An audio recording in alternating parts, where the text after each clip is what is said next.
ومن أحسن قولا ممن دعا إلى الله وعمل صالحا وقال إنني من المسلمين. السلام عليكم ورحمة الله وبركاته.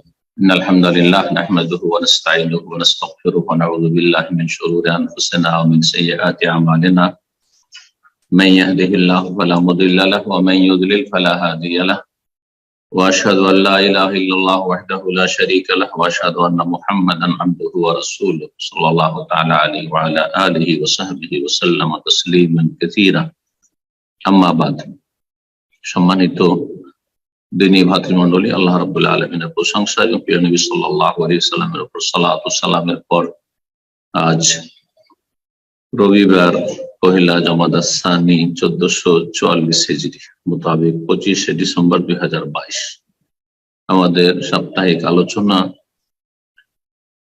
ফিকহের উপর বা ফিকহুল ইবাদাতের, বিশেষ করে ফিকহুত তাহারা, পবিত্রতা সম্পর্কে জ্ঞান অর্জন।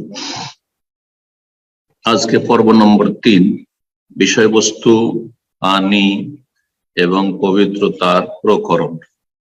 পানি কত প্রকার ও কি কি, আর পবিত্রতা তাহারাত কত প্রকার ও কি কি, এবং সেসবের বিধিবিধান। বলছেন লেখক, আকসামুল মিয়াহ, পানির কিসিম বা পানির প্রকরণ। পানি কত প্রকার? বলছেন আল মিয়াহু কিসমান, পানি হচ্ছে দুই প্রকার। পানি হচ্ছে দুই প্রকার। এটি হচ্ছে বেশি সহি মত, সঠিক কথা যে পানি দুই ভাগে বিভক্ত, পাক এবং নাপাক। মাউন তাহের, পবিত্র পানি, আর মাউন নাজিস, অপবিত্র নাপাক পানি। কিন্তু আরেক দল ফুকাহে কেরাম পানিকে 3 ভাগে ভাগ করেছে।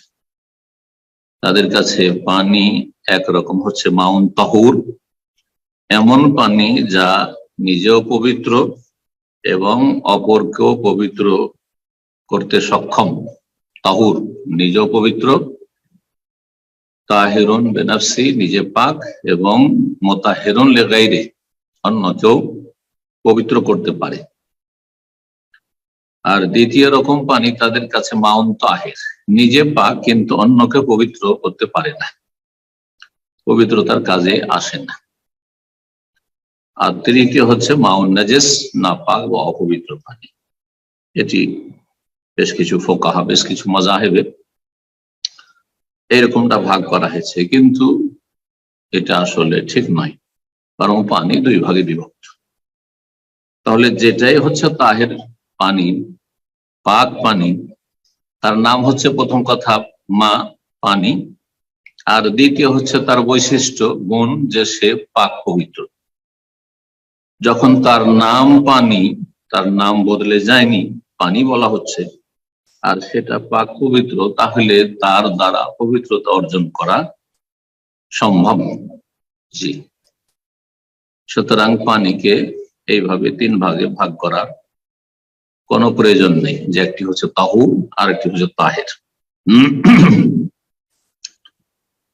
যারা 3 ভাগ করেছেন তারা বলছেন যে যেই পানি পাক এবং অন্যকে পাক করে, মানে উজুর কাজে আসে, গোসলের কাজে আসে, পবিত্রতা অর্জনের কাজে আসে, সেই পানি এমন যার কোনো পাক পবিত্র বস্তু পড়ে বা কোনো পাক পবিত্র বস্তুর সাথে তার সংমিশ্রণে রং না বদলে যায়, তার গন্ধ না বদলে যায়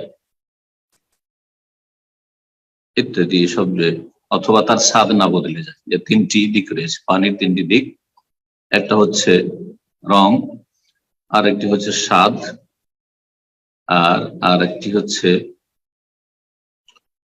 লবণ, আর আরেকটি হচ্ছে গন্ধ। লবণ, রেহ এবং তম, রং আর তার স্বাদ এবং তার গন্ধ। যদি পরিবর্তন হয়ে যায় কোনো পাক পবিত্র বস্তু পড়ে, তাহলে সেটা তাদের কাছে তাহের কিন্তু তাহুর নয়, তাহের কিন্তু তাহুর নয়।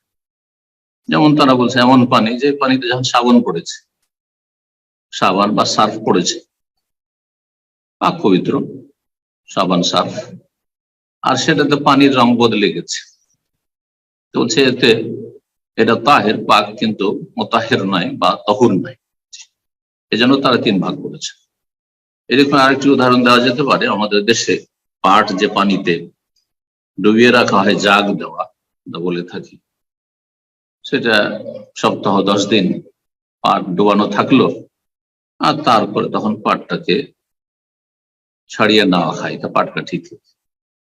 এতে পুকুরে বা আবদ্ধ পানিতে,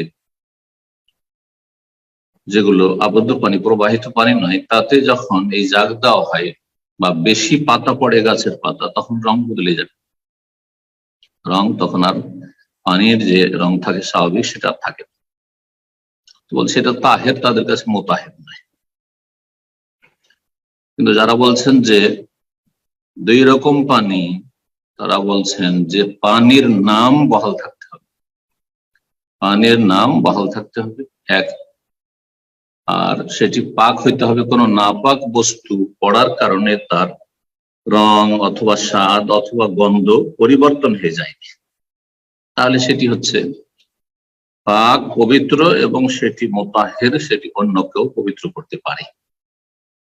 যদি তাতে কোনো পাক পবিত্র বস্তু পড়ে বা মিশানো হয় আর তাতে রং বদলে গিয়ে তার নাম পাল্টিয়ে যায়, যেমন পানিতে আপনি চিনি দিলেন,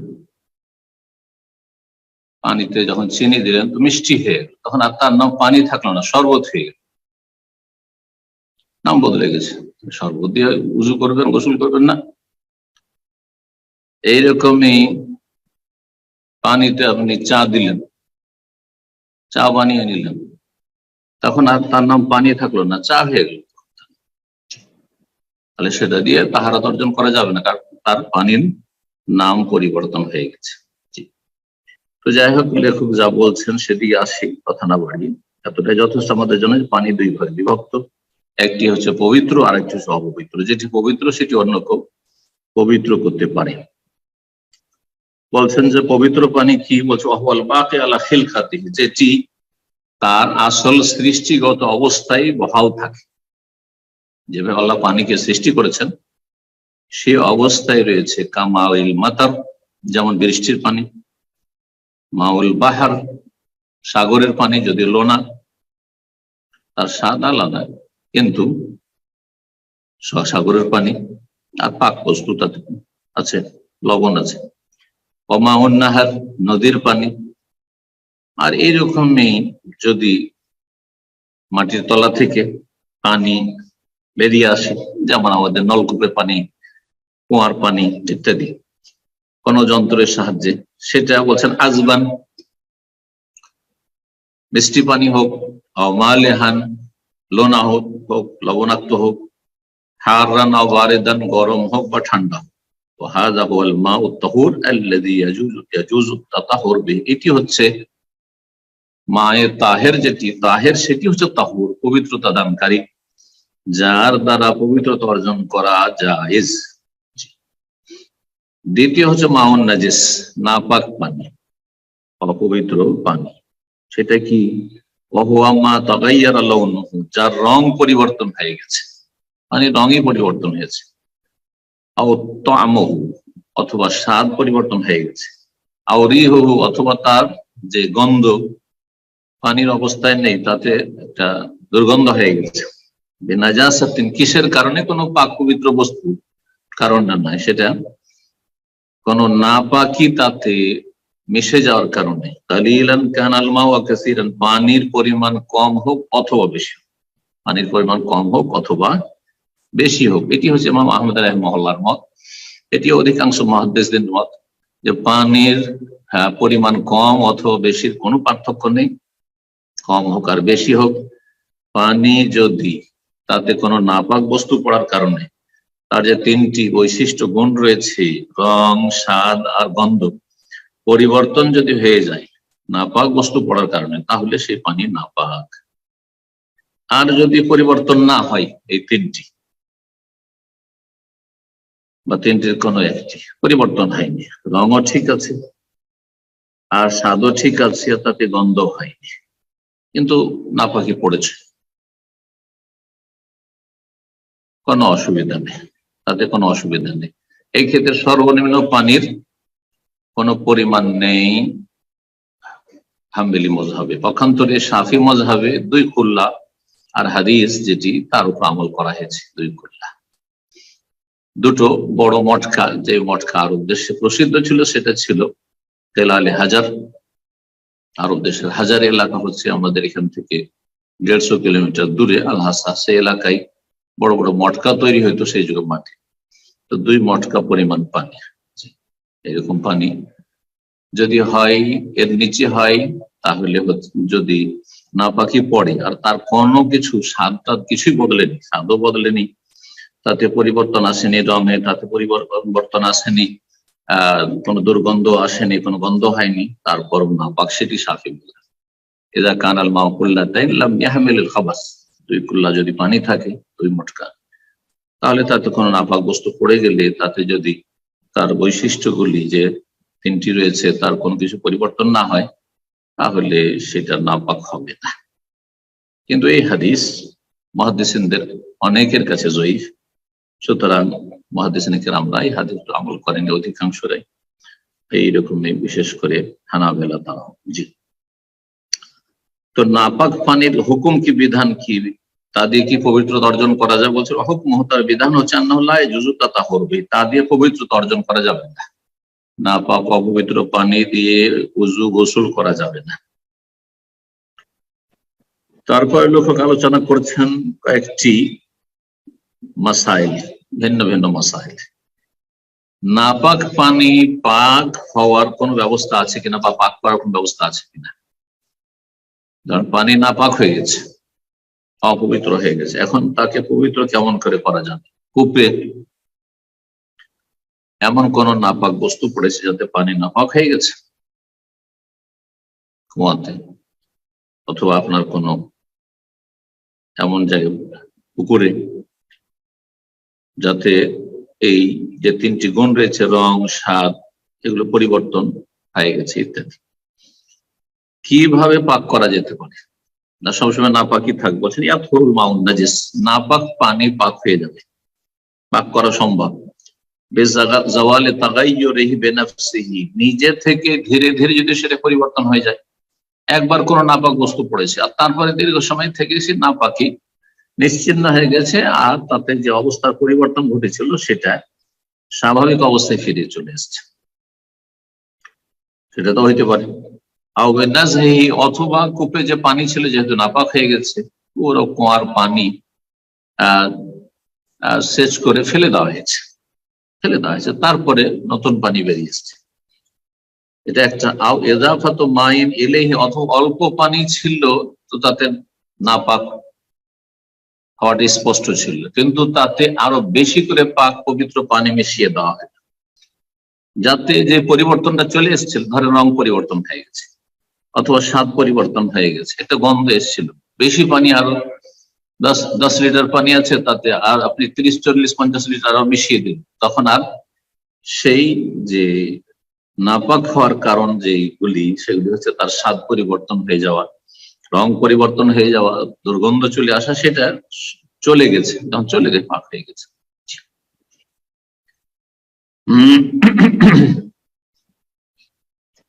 তারপর আরেকটি মাসলা আলোচনা করছেন লেখক, বলছেন যে কোন পানি সম্পর্কে যদি সন্দেহান হন আপনি, পানিটা সম্পর্কে সন্দেহ লাগছে যে নাপাক না পাক, পানিটা পাক না নাপাক, এজা শাক্কাল মুসলিম ফি নাজাসাতি মাইন, কোন একটা পানি আছে যে পানিটা সম্পর্কে সন্দেহ হচ্ছে পবিত্র না অপবিত্র, আও তাহারাতেহি, অথবা তার পবিত্রতা, নাপাক হওয়া সম্পর্কে অথবা পাক হওয়া সম্পর্কে সন্দেহ, তাহলে কোনটা ধরবেন আপনি? কেউ বলারও নেই আপনাকে যে না এই পানিটা পবিত্র,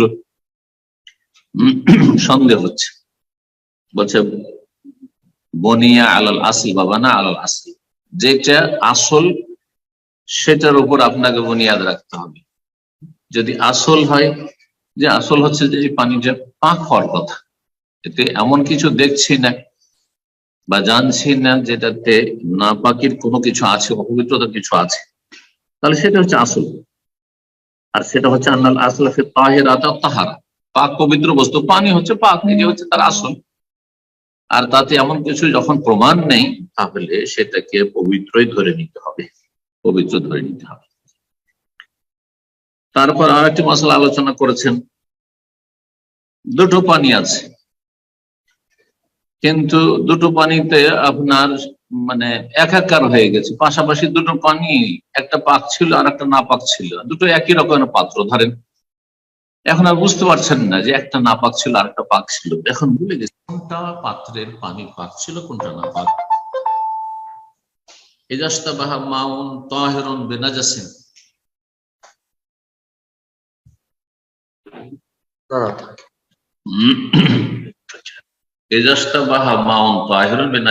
যদি কোন পাক পবিত্র পানি নাপাক পানির সাথে একাকার হয়ে যায়, অস্পষ্ট হয়ে যাচ্ছে যে কোনটি পাক কোনটি নাপাক, ওয়ালাম ইয়াজিদ গায়রাহুমা, দুই জায়গায় পানি আছে, দুটো পানি ছাড়া তৃতীয় সন্দেহমুক্ত কোনো পানি নেই, দুটোই আছে, তাওয়াদ্দা মিম্মা গালাবা আলা যানিহি তাহারাতুহু, তাহলে যেই সম্পর্কে আপনার বেশি অনুমান হচ্ছে যে এটাই পবিত্র, এই পাত্রের পানিটা হচ্ছে পাক পবিত্র, সেটাকে পাক পবিত্র ধরে নিয়ে আপনি ওযু করে নেবেন, গোসল করে নেবেন, যদি বিকল্প কিছু না থাকে। বিকল্প নেই, আপনার কাছে এই দুই রকমই পানি আছে, সন্দেহ হয়ে যাচ্ছে। এটি ছিল পানির বিষয়। এখন কাপড়ের বিষয় বলছেন, এইরকমই দুটো কাপড় আছে, একটি নাপাক আর একটি পাক, কিন্তু এখন এমন একাকার হয়েছে বুঝতে পারছেন না যে কোনটা পাক কাপড় পবিত্র কাপড় আর কোনটা নাপাক কাপড়। একটি কাপড় আমার কিন্তু নাপাক, দুটো ধরেন একই রঙের, একই রকমের জুব্বা, একই রকমের আপনার জামা প্যান্ট, একই রকমের লুঙ্গি, বুঝতে পারছেন না।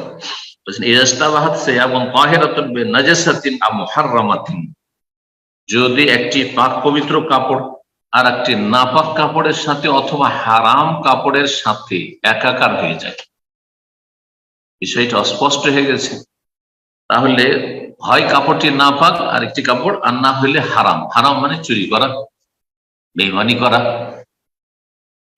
হারাম রিজিক দিয়ে কেনা ইত্যাদি। আর এই দুই কাপড় ছাড়া অন্য কোনো কাপড় নেই, দুটোই কাপড় আছে, দুটো লুঙ্গি আছে, আর সন্দেহ হচ্ছে যে একটি নাপাক, কিন্তু কোনটি নাপাক বুঝতে পারছেন না, দুটো প্যান্ট আছে আর এর বেশি নেই। বিকল্প থাকলে তো ঠিক আছে, অন্য থাকলে, কিন্তু নেই। তাহলে তখন আপনাকে সর্বাত্মক চেষ্টা করতে, ইজতিহাদ করতে হবে, আপনার অনুমান কি বলছে কোনটি পাক। যখন কোনো পাক পবিত্র কাপড় কোন নাপাক বা হারাম কাপড়ের সাথে একাকার হয়ে যাবে, ওয়ালাম ইয়াজিদ গায়রাহুমা, এই দুটি কাপড় ছাড়া অন্য কোনো কাপড় পাচ্ছেন না, ইজতিহাদা, চেষ্টা করবেন জানার, ওয়াসাল্লা, এবং সালাত আদায় করে নেবেন, ফিমা গালাবা আলা যানিহি, তাহার যে কাপড়টি পাক পবিত্র মনে হচ্ছে সেটা পরেই আপনি সালাত আদায় করে নেবেন। ওয়াসালাতুহু সাহিহা, ইনশাআল্লাহ, ইনশাআল্লাহ তার সালাত শুদ্ধ, কারণ যথাসাধ্য সে চেষ্টা করেছে, এর বেশি আর কিছু করার নেই। এটা সাধারণত সফরে হয়ে থাকে, অথবা অভাবী মানুষ, দুটোই কাপড় ছাড়িয়ে বেশি নয়, যদি আজকাল এরকম লোক পাওয়া মুশকিল। তারপরে আলোচনা করছেন পবিত্রতা এবং অপবিত্রতা সম্পর্কে, মানুষের শরীর আভ্যন্তরীণ হাদাস। হাদাস কত প্রকার? হাদাস দুই প্রকার। হাদাস মানে মানুষের নাপাকির অবস্থা, অপবিত্রতার অবস্থা শরীরের। একটি হচ্ছে হাদাস আসগার, ছোট নাপাকি, ছোট অপবিত্রতা, আরেকটি হচ্ছে হাদাস আকবার, বড় নাপাকি, বড় অপবিত্রতা শরীরের। এই উভয় থেকেই পবিত্রতা অর্জন করতে হবে। ছোট নাপাকি যদি থাকে তার মানে উজু নেই, আপনার সহজ ভাষায় উজু বিহীন থাকা হচ্ছে হাদাস আসগার, উজু নেই। তাহলে তাকে আপনাকে তাহারাতে সুগরা দিয়ে, ছোট পবিত্রতা দিয়ে পবিত্রতা অর্জন করতে হবে, অর্থাৎ উজু করতে হবে। আর উজু না করতে পারলে উজুর বিকল্প হচ্ছে তায়াম্মুম, উজু করতে পারছেন না, পানি আছে কিন্তু পানি ব্যবহার করতে পারছেন না, অথবা পানি নেই, তাহলে তখন ওযুর বিকল্প হচ্ছে তায়াম্মুম, যেমন পানির বিকল্প হচ্ছে মাটি। ছোট হাদাস। বড় হাদাস মানে গোসল ফরজ হয়ে আছে। গোসল ফরজের কারণগুলো ইনশাআল্লাহ তাআলা সামনে আসবে। গোসল ফরজই আছে, স্বামী স্ত্রী মিলন হয়েছে অথবা স্বপ্নদোষ হয়েছে, মাসিক ঋতু থেকে পাক পবিত্র হয়েছে, নিফাস থেকে প্রসূতির যে রক্ত তার থেকে পবিত্র হয়েছে, এসবগুলি হচ্ছে বড় নাপাকির কারণ। বড় নাপাকি থেকে যখন পাক পবিত্র হবে তখন গোসল ফরজ। তো গোসল যদি করতে না পারে, বড় নাপাকি ও দূর করা যাবে তায়াম্মুম দিয়ে। আউলা মাসতুমুন নিসা, আল্লাহ রাব্বুল আলামিন সূরা নিসা আয়াত নম্বর 43 এবং সূরা মায়েদার আয়াত নম্বর 6 ইরশাদ করেছেন, আউলা মাসতুমুন নিসা, যদি তোমরা স্পর্শ, একে অপরকে স্পর্শ করো, স্বামী স্ত্রী স্পর্শ করো, এইরকম স্বপ্নদোষ হওয়া। আলাম তাজিদু মায়ান, কিন্তু পানি পেলে না অথবা পানি ব্যবহার করতে সক্ষম না, ফাতায়াম্মামু সাঈদান তাইয়্যিবা, তাহলে পাক পবিত্র মাটি দিয়ে তোমরা তায়াম্মুম করে নাও। পানির বিকল্প হচ্ছে তায়াম্মুম। আর ওযুর বিকল্প ওযু এবং গোসলের বিকল্প হচ্ছে তায়াম্মুম, আর পানির বিকল্প হচ্ছে মাটি। ফাতায়াম্মামু সাঈদান তাইয়্যিবা, পাক মাটি দিয়ে তায়াম্মুম করে।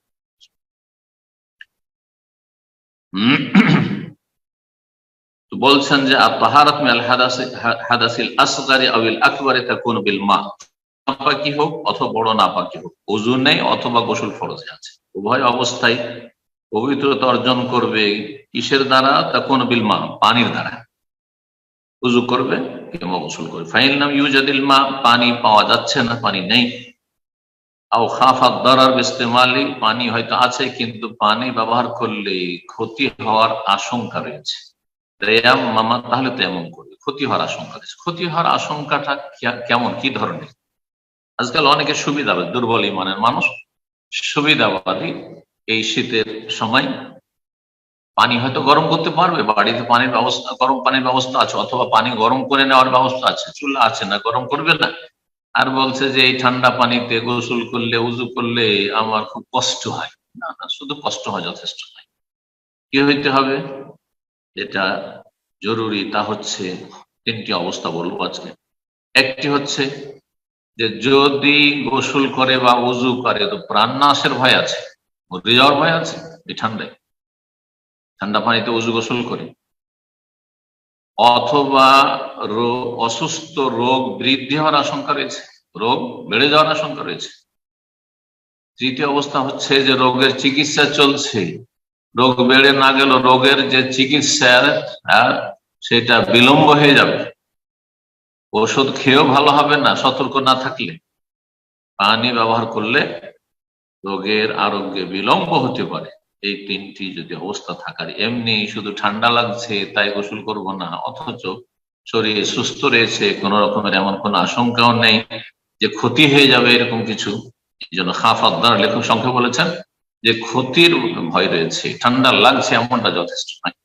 আল্লাহ বোঝার তৌফিক দান করুন, এবং আল্লাহর ভয় ভীতি অত্যন্ত জরুরি। কারণ এই তাহারাত এর উপর নির্ভরশীল হচ্ছে আপনার সালাত।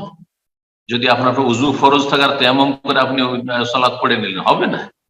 গোসল ফরজ আছে অথচ আপনি তায়াম্মুম করে নিলেন গোসল ফরজ অবস্থায়, আর মনে করলেন যে কাজ চলবে, বেশি প্রচন্ড ঠান্ডা লাগছে, না, এটা যথেষ্ট নয়।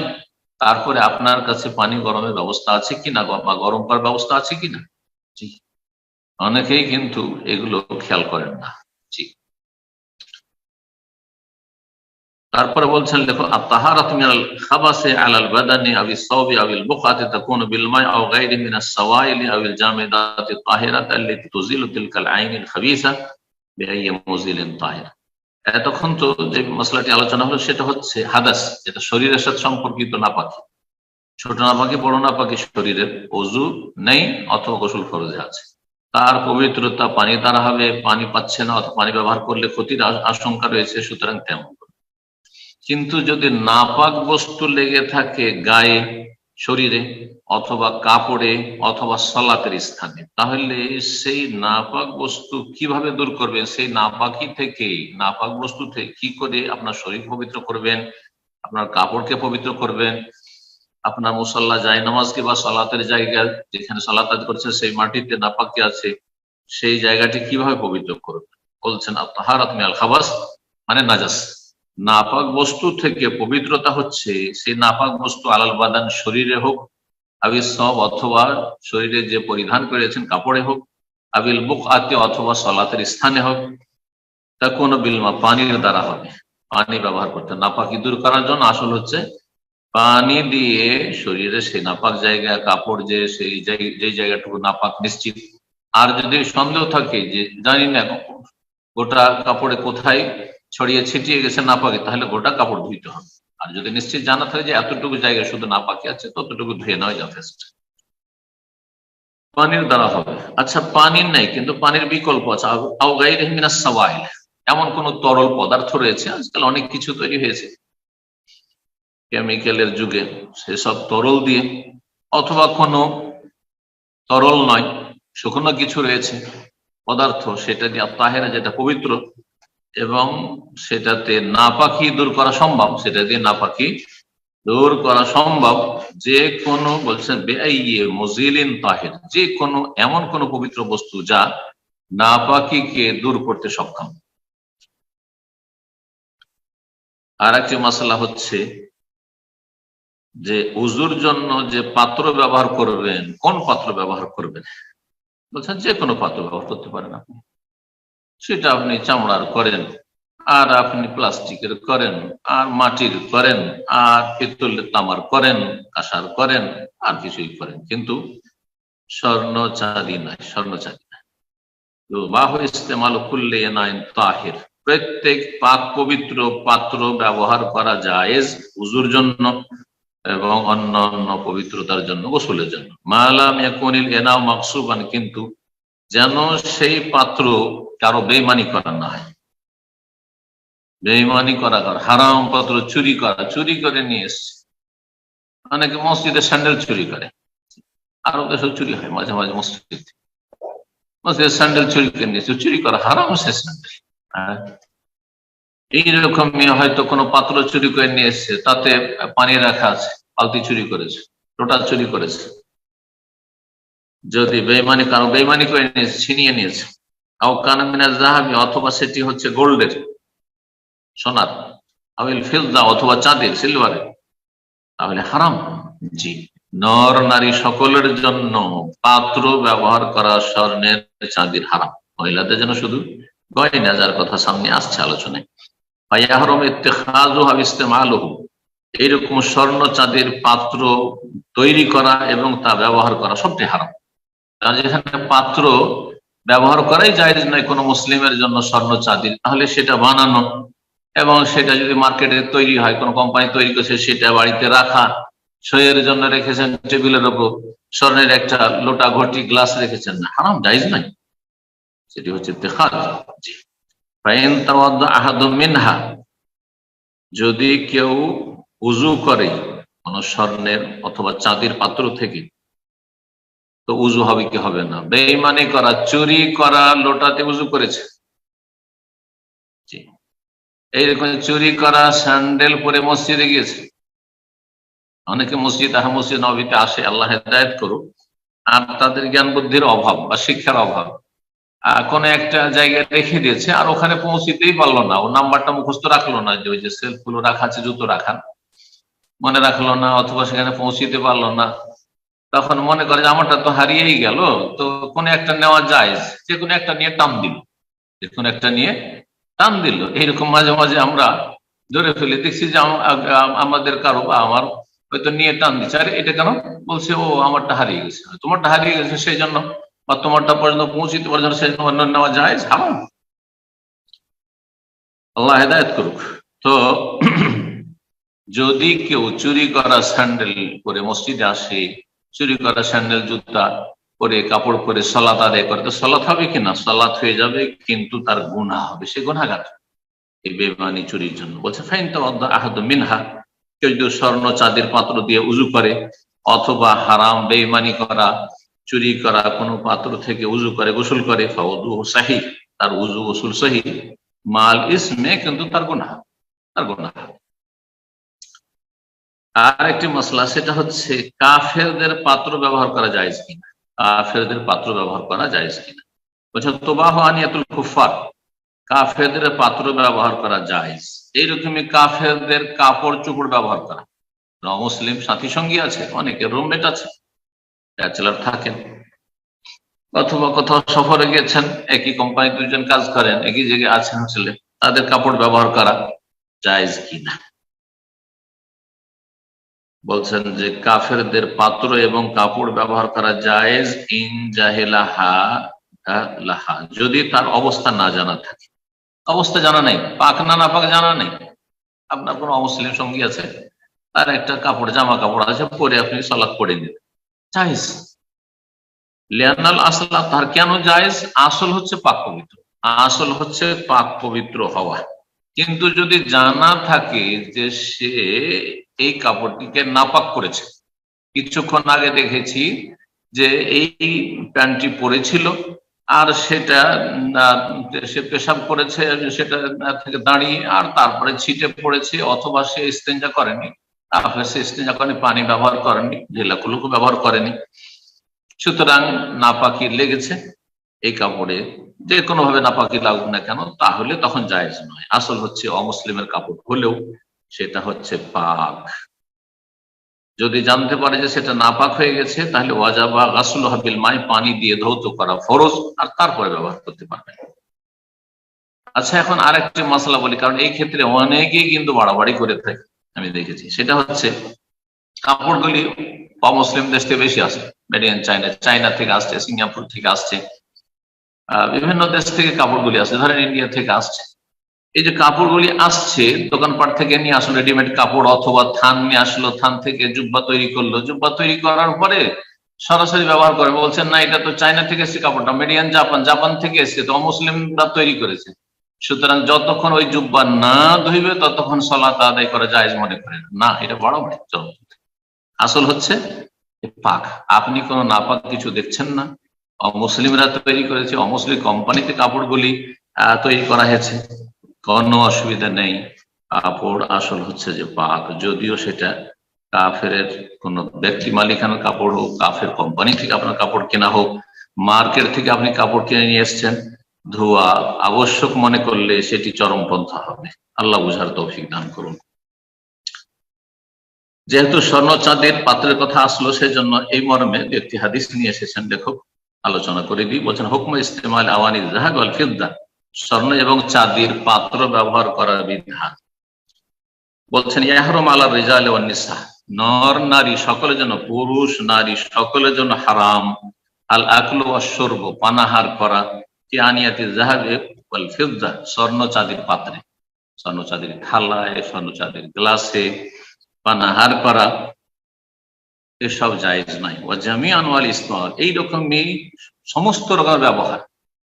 অনেকে সুরমা রাখে, বলছে স্বর্ণের সুরমা দানি, তাতে সুরমা রেখেছে, না, জায়েজ নাই। যে কোনো রকমের ব্যবহার, চায়ের কাপ, চেয়ার, টেবিল স্বর্ণের, জায়েজ নয়। স্বর্ণের কলম জায়েজ নয়, ইল্লা তাহাল্লিল লিন্নাসা, একমাত্র জায়েজ নারীদের জন্য অলংকার ব্যবহার করা, স্বর্ণ চাঁদির অলংকার ব্যবহার করবে একমাত্র মহিলারা। পুরুষরা কি করতে পারবে? স্বর্ণের কোনো কিছুই করতে পারবেন না। ওয়াল খাতাম মিনাল ফিদ্দাতি লিরিজাল, পুরুষরা শুধুমাত্র চাঁদির আংটি ব্যবহার করতে পারবে। নবী সাল্লাল্লাহু আলাইহি ওয়াসাল্লাম আংটি ব্যবহার করেছেন, যাতে নকশা করা ছিল মুহাম্মাদুর রাসূলুল্লাহ, মুহাম্মদুর রাসূলুল্লাহ। সেটাতে মোহর মারতেন চিঠিতে, যখন কারোর কাছে চিঠি লিখতেন অমুসলিম শাসকদের কাছে। অমালাহু দারুরাতুন, আর যদি কারো জন্য অত্যন্ত জরুরি হয়, নিরুপায়, যে তার বিকল্প কিছু নেই, জরুরি স্বর্ণ অথবা চাঁদির কোন একটা অংশ ব্যবহার করা, সিন্নিন, যেমন কারো দাঁত পড়ে গেছে, ভেঙে গেছে, দাঁত লাগাতে হবে, অথবা নাক কেটে গেছে, নাক লাগাতে হবে, আর সেটা স্বর্ণ বা চাঁদি ছাড়া হবে না হয়তো, তাহলে হতে পারে। একটি হাদিস আছে, এক সাহাবী স্বর্ণের নাক লাগাবার অনুমতি দেওয়া হয়েছে, আর চাঁদির করেছিল, তো সেটাতে বন্ধ হয়ে গেছিল, তো জায়েজ আছে, এটা জায়েজ আছে, কারণ এটা জরুরি সেই জন্য। কিন্তু আজকাল জায়েজ নেই, আজকাল প্লাস্টিকের হচ্ছে, বিকল্প ব্যবস্থা আছে। সুতরাং কেউ স্বর্ণের নাক লাগাবে, স্বর্ণের কান লাগাবে, স্বর্ণের দাঁত লাগাবে, এটা জায়েজ নাই, বিকল্প যখন আছে। হুযায়ফা ইবনে ইয়ামান রাদিয়াল্লাহু তাআলা আনহু থেকে বর্ণিত, বলছেন তিনি সামি'তু নবী সাল্লাল্লাহু আলাইহি ওয়াসাল্লাম ইয়াকুল, আমি নবী সাল্লাল্লাহু আলাইহি ওয়াসাল্লাম বলতে শুনেছি, লা তালবাসুল হারিরা ওয়ালা দিবাজা ওয়ালা তাশরাবু ফি আনিয়াতি যাহাব ওয়াল ফিদ্দা, তোমরা রেশম পরবে না। হারির যে কোনো রেশমকে বলা হয়, মোটা কাপড় হোক অথবা রেশমের অথবা পাতলা। ওয়ালা দিবাজ, দিবাজ বলা হয় একবারে চিকন পাতলা রেশমের কাপড় বলা হয়। ইস্তাবরাক আর একটি শব্দ রয়েছে, সেটা মোটা রেশমকে বলা হয়। ওয়ালা তাশরাবু ফি আনিয়াতি যাহাব ওয়াল ফিদ্দা, স্বর্ণ চাঁদির পাত্রে তোমরা পান করবে না। ওয়ালা তাকুলু ফি সিহাফিহা, স্বর্ণের বা চাঁদের থালায় তোমরা খাবে না। কেন? কারণ এগুলি কাফেরদের দুনিয়ার হারাম ভোগবিলাসী জীবন, আর মুসলিম কখনো ভোগবিলাসী হারাম ভোগবিলাসী হতে পারে না। জায়েজের আওতাতে তার ভোগের সামগ্রী থাকবে। ফাইনালাহুম ফিদ দুনিয়া, কারণ এই স্বর্ণ চাঁদিগুলি পার্থিব জগতে দুনিয়ায় কাফেরদের জন্য, কারণ কাফেররা হালাল হারামের কোনো পার্থক্য করে না, আল্লাহর বিধান অমান্য করে না। ওয়ালানা ফিল আখিরাহ, আমাদের জন্য আল্লাহ পরকালে রেখেছেন পুরুষদেরকে আল্লাহ বা নারীদেরকেও পাত্র হিসাবে ব্যবহার করতে দেননি, শুধুমাত্র যেমন বললাম অলংকার হিসাবে। মুত্তাফাক বুখারী মুসলিম হাদিস। সর্বশেষ হাদিস এবং সর্বশেষ আমাদের দাস আজকে উম্মে সালামা রাদিয়াল্লাহু তাআলা আনহা থেকে বর্ণিত, নবী সাল্লাল্লাহু আলাইহি ওয়াসাল্লামের সহধর্মিণী, তিনি বলছেন, আন্না রাসূলুল্লাহ সাল্লাল্লাহু আলাইহি ওয়াসাল্লাম قال, রাসূলুল্লাহ সাল্লাল্লাহু আলাইহি ওয়াসাল্লাম বলেছেন, আল্লাযী ইয়াশরাবু ফি আনিয়াতিল ফিদ্দা, যেই ব্যক্তি চাঁদের পাত্রে পান করবে অথবা খাবে, ইন্নামা ইউজারজিরু ফি বাতনি নারা জাহান্নাম, সেই ব্যক্তি যেন জাহান্নামের আগুন তার পেটে ঢুকাচ্ছে, জাহান্নামের আগুন যেন তার পেটে ঢুকাচ্ছে। যখনই সে চাঁদের বা স্বর্ণের পাত্রে পান করবে, এই পান যেন সে জাহান্নামের উত্তপ্ত আগুন যেন পেটে ভরছে। মুত্তাফাক বুখারী মুসলিমের হাদিস। আল্লাহ রাব্বুল আলামিন আমাদেরকে উপকারী জ্ঞান দান করেন, ভালো আমলের তৌফিক দান করেন, দ্বীনের ফিকহ দান করেন, এবং হারাম নাজায়েজ থেকে, অপছন্দনীয় কথা কাজ থেকে, আল্লাহর অসন্তুষ্টি থেকে, রাসূলুল্লাহ সাল্লাল্লাহু আলাইহি ওয়াসাল্লাম ফরমানি থেকে সর্বক্ষেত্রে বেঁচে থাকার তৌফিক দান করেন। দুনিয়া এবং আখিরাতের সার্বিক কাজে আল্লাহ যেন আমাদের বারাকা দান করেন, সমস্ত অনিষ্ট থেকে আল্লাহ হেফাজত করেন। যেসব ভাই বোন আমাদের সাথে থাকলেন, আল্লাহ তাদের জাযায়ে খায়ের দান করেন, উত্তম বদলা দান করেন। আল্লাহ রাব্বুল আলামিন তাদের সমস্ত রকমের পেরেশানি থেকে মুক্ত রাখেন। আল্লাহ রাব্বুল আলামিন দ্বীন পালন সহজ করেন, ফিতনা ফাসাদ থেকে আল্লাহ বাঁচিয়ে রাখেন। সাল্লাল্লাহু আলাইহি ওয়া সাল্লাম নবিয়ানা মুহাম্মদ ওয়া আলা আলিহি ওয়া সাহবিহি আজমাইন।